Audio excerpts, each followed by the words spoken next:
Hello students, हम MA previous संगीत का सेक्शन सी लेंगे। आज कंटिन्यू करेंगे उसका सेकंड टॉपिक, जिसमें विभिन्न संस्थाओं और कलाकारों द्वारा संगीत के योगदान पर हम चर्चा कर रहे थे। किस तरह से संगीत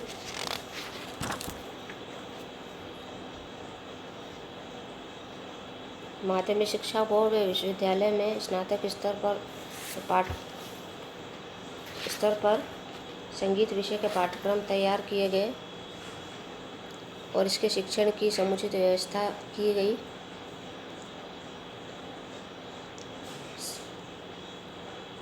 संगीत की गुरु शिष्य परंपरा के अतिरिक्त संगीत महाविद्यालयों में संगीत भी स्वतंत्र शिक्षा परंपरा के अतिरिक्त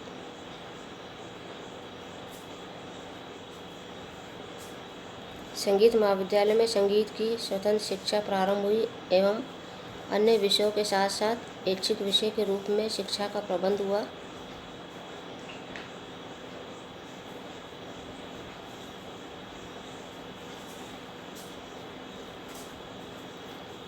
संगीत की गुरु शिष्य परंपरा के अलावा संगीत महाविद्यालयों में स्वतंत्र शिक्षा प्रारंभ हुई संगीत की, और इसे ऐच्छिक विषय के रूप में अपनाया गया। इससे स्पष्ट है कि भारत के अनेक प्रांतों में संगीत शिक्षा का खूब प्रचार हुआ। संगीत शिक्षा की दृष्टि से 20वीं शताब्दी के पूर्वार्ध को एक विशेष उपलब्धि माना जाता है।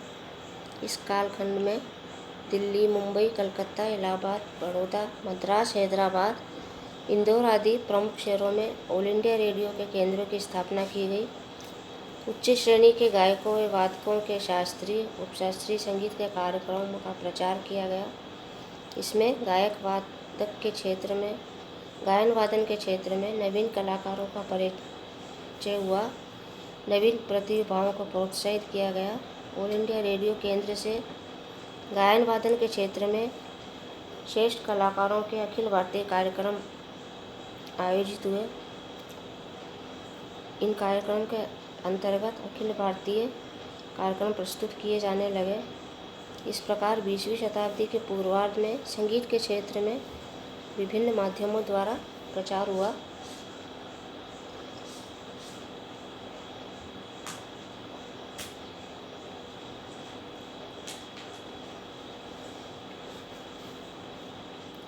पंडित भातखंडे जी ने अनेक कर्नाटक शैली के रागों को हिंदुस्तानी शैली में सम्मिलित किया। पंडित भातखंडे जी पलुस्कर ने पुनरुद्धार द्वारा इन दो महान विभूतियों के पश्चात उनके प्रतिपादित सिद्धांतों का आधार मानकर उन संगीत विषयों में संगीत की ओर अधिक महत्वपूर्ण योगदान दिया।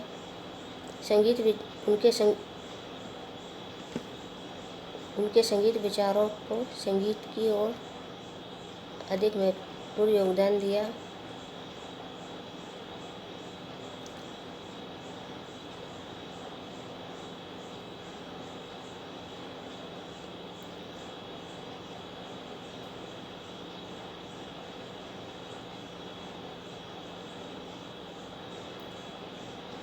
इस काल में स्वतंत्रता प्राप्ति के पूर्व में संगीत पुस्तकों का पुनर्जन्म हुआ।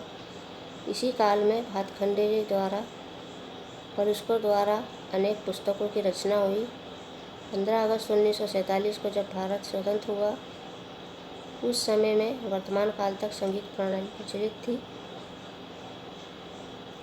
स्वतंत्रता के पूर्व भारत में गिने चुने विद्यालयों में संगीत शिक्षा का उचित प्रबंध किया जा चुका था, जिसके फलस्वरूप संगीत के क्षेत्र में शोध कार्य को भी प्रोत्साहित किया गया।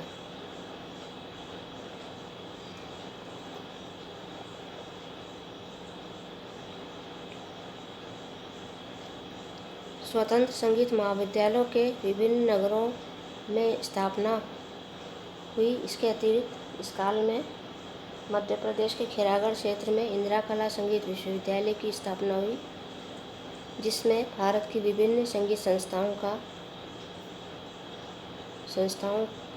का नामकरण भी हुआ। परिणामतः संगीत की स्वतंत्र संस्थाओं को संगीत की शिक्षा के क्षेत्र में उचित मार्गदर्शन प्राप्त करने का तथा शिक्षार्थियों को औपचारिक उपाधि अर्जित करने का शुभ अवसर उपलब्ध हुआ। इंदिरा कला संगीत विश्वविद्यालय खैरागढ़, गंधर्व महाविद्यालय मंडल मेरठ, प्रयाग संगीत समिति इलाहाबाद, प्राचीन कला केंद्र चंडीगढ़ आदि संगीत शिक्षा प्रदान करते हुए ख्याति प्राप्त कर चुके हैं। इन सभी शिक्षण संस्थाओं को लगभग भारत सरकार से उचित आर्थिक अनुदान भी प्राप्त होता है, जिससे आर्थिक दृष्टि से एवं शिक्षा की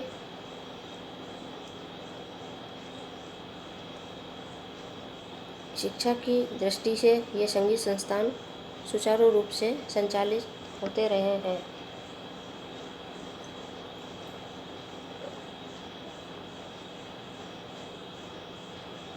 संगीत शिक्षा की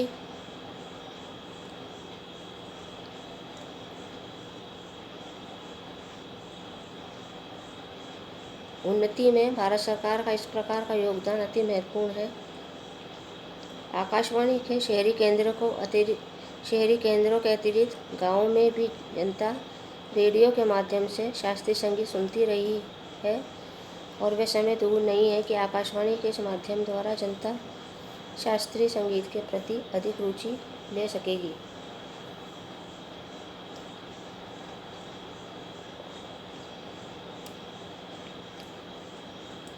आकाशवाणी से शास्त्रीय संगीत के प्रचार के अतिरिक्त लोक संगीत का भी समय समय पर प्रसारण होता रहा।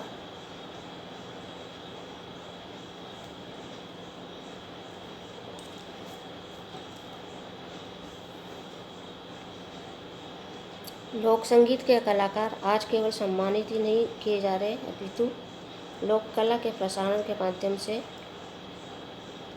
इस संगीत द्वारा जनता को प्राचीन लोक कलाओं का भी समय समय पर दर्शन होता रहता है। अतः आकाशवाणी के माध्यम से शास्त्रीय संगीत व लोक संगीत से जनता जागरूक हुई है। आकाशवाणी द्वारा युवा वर्ग को प्रोत्साहित करने हेतु संगीत प्रतियोगिता का भी आयोजन किया जाता है।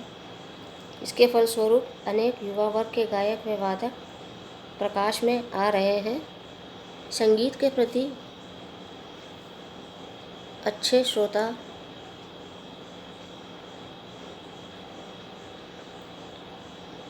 निर्मित करने के अतिरिक्त आकाशवाणी अन्य कलाकारों द्वारा शास्त्रीय संगीत को जनता तक पहुंचाने के उद्देश्य से अखिल भारतीय संगीत कार्यक्रमों का प्रसारण शनिवार मंगलवार को आयोजित करता है। इसमें कर्नाटक व हिंदुस्तानी दोनों पद्धतियों का शास्त्रीय संगीत प्रस्तुत किया जाता है। संगीत वाद्य के कलाकारों के अतिरिक्त भारतीय शास्त्रीय संगीत के अंतर्गत आने वाली तीसरी विधा नृत्य में भी प्रगति हो रही है। गीत, वाद्य एवं नृत्य तीनों ही कलाओं के शास्त्रीय, उपशास्त्रीय, लोक संगीत के योग्य श्रेष्ठ कलाकारों को भारत सरकार पद्म भूषण, पद्म विभूषण, पद्मश्री आदि की उपाधियाँ देकर उनका सम्मान बढ़ाती है। इस प्रकार की उपाधि प्रदान करने की योजना का क्रियान्वयन जनवरी 1954 से प्रारंभ किया गया। इस योजना के अंतर्गत अनेक कर्नाटक तथा हिंदुस्तानी संगीतज्ञों द्वारा एवं संगीत शिक्षा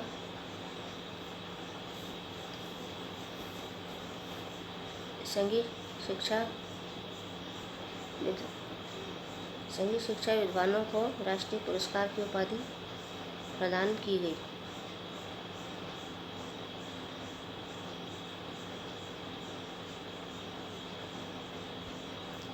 हिंदुस्तानी संगीतज्ञों द्वारा वे संगीत शिक्षा केंद्रों को राष्ट्रीय पुरस्कार की उपाधि दी गई। भारत सरकार द्वारा केंद्रीय संगीत नाटक अकादमी की दिल्ली में स्थापना किया जाना भी संगीत के क्षेत्र में एक महत्वपूर्ण योगदान है। इस अकादमी के पश्चात भारत के लगभग सभी राज्यों में प्रांतीय संगीत नाटक अकादमियों की स्थापना की गई तथा केंद्रीय नाटक अकादमी से सम्मानित किया गया।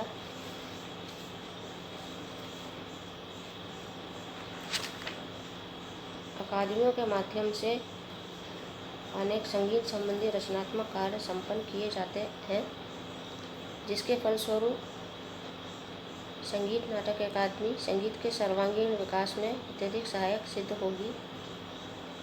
संगीत नाटक अकादमी के अंतर्गत शास्त्रीय व लोक संगीत के विभिन्न सम्मेलन, सेमिनार, संगोष्ठी आदि का आयोजन समय समय पर होता रहता है, जिससे संगीत का प्रचार प्रसार हो रहा है। नाट्य कला को भी इसके माध्यम से प्रोत्साहन ही नहीं मिल रहा, बल्कि नए नए आविष्कारों के लिए क्षेत्र तैयार हो रहे हैं। संगीत सम्मेलन, सेमिनार के अतिरिक्त संगीत के योग्य छात्र छात्राओं के अतिरिक्त केंद्रीय तथा अकादमिक छात्र छात्राओं के लिए संगीत के योग्य छात्र छात्राओं को केंद्रीय अकादमिक तथा अकादमियों द्वारा छात्रवृत्ति भी प्रदान की जाती है। छात्र 2 वर्ष में योग्य व कुशलता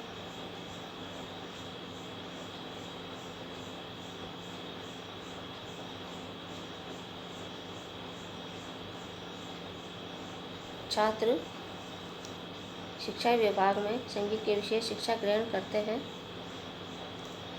संगीत प्रकृति में उचित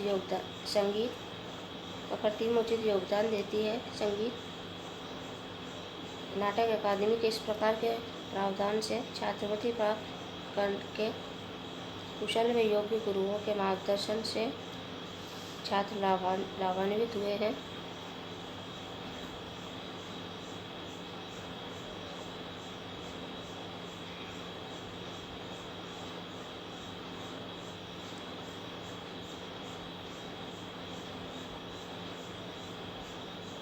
आज वे संगीत नाटक अकादमी से जनता द्वारा सम्मानित भी हुए हैं। केंद्रीय संगीत नाटक अकादमी सांस्कृतिक आदान प्रदान योजना के अंतर्गत प्रांतीय संगीत अकादमी के अन्य प्रांतीय कलाकारों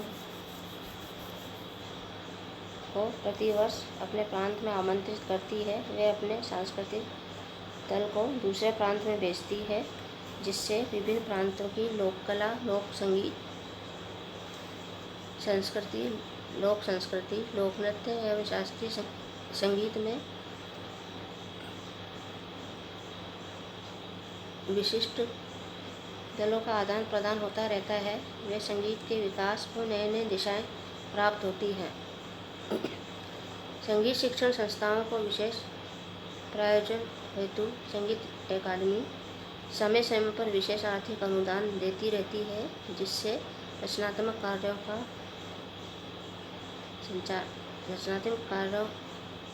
का प्रायोजन संचालित होता है।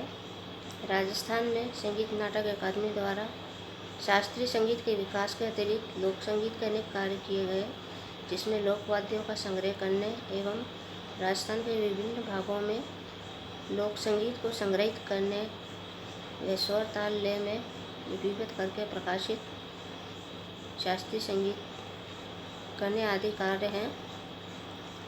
शास्त्रीय संगीत की प्रतियोगिता भी समवकाश में वे लोक संगीत की विशेष संस्कृति आदान प्रदान, लोक संगीत की विशेष संस्कृति का आदान प्रदान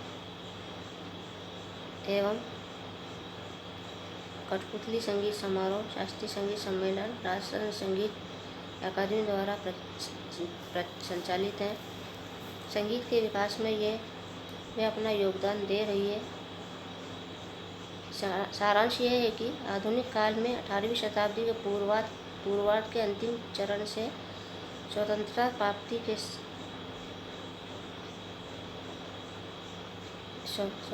प्राप्ति के समय अवकाश में शास्त्रीय संगीत में अनेक परिवर्तन आए। हिंदुस्तानी संगीत का स्वर सप्तक बिलावल थाट स्वीकार किया गया। राग रागनी के स्थान पर शास्त्रीय संगीत की आधारभूत पद्धति मानी गई। संगीत की गुरु शिष्य परंपरा द्वारा शिक्षा के अंतर्गत ग्वालियर, इंदौर, किराना, आगरा, जयपुर, पटियाला, लखनऊ आदि घरानों द्वारा संगीत की शिक्षा प्रदान की गई।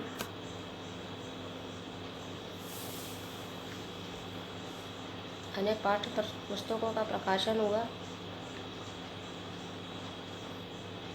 अनेक विद्यालय की स्थापना की गई। संगीत शिक्षा की गुरु शिष्य परंपरा को कायम रखते हुए संगीत शिक्षा सुलभ कराई गई। संगीत शिक्षा वे संगीत विद्यालयों संगीत शिक्षा